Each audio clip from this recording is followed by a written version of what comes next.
So yun na nga guys, ito si Sander yung nanalo sa atin sa sa tawag, ang ginawa natin nakaraan?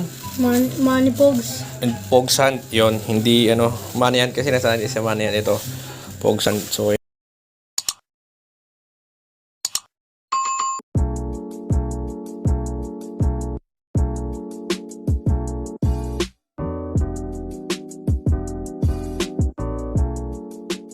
yan yung napanalunan niya guys. Check lang natin kung gaano karami to. Dito kami sa tindahan eh. Palagay may lang dangkal kaya to. Dalawa na tayo. Yan, sa susunod magpapamanihan tuloy, magpapapogsound ulit tayo. Lalagay natin ang part 2 yun eh. So sa ngayon ito lang muna ang ipapakita natin kung gaano karami to. Ilabas muna natin to. Gaano karami yung nakuha ni Sander. Sir, kalis mo yun. Antayin mo ako, tatawagin kita. Ha?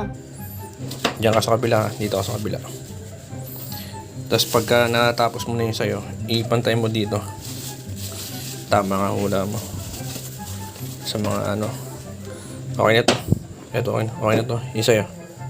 Uy. Baka matumba kasi ito eh. So nasa 2 dangkal nga guys yung hula ni Sander. Ganun karami yan. Mas marami itong Lagay mo dito. Para makita natin kung gano'n ka siya. Ayan, matutumba. Bitaw.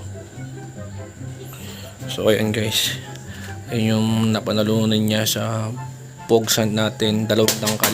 So sa susunod, 2 dangkal ulit yung ipapa Pogs Hunt natin. Oh my God! Wow! Lagyan na natin dito guys. Para maano na isa. Der, bukan yung plastic. Yan. So dahil Pupunta ka pa tayo mamaya? malalaman pa yan. So ayan, 2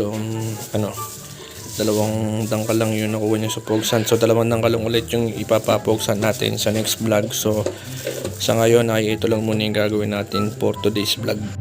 Mga bobo! You decide if you ever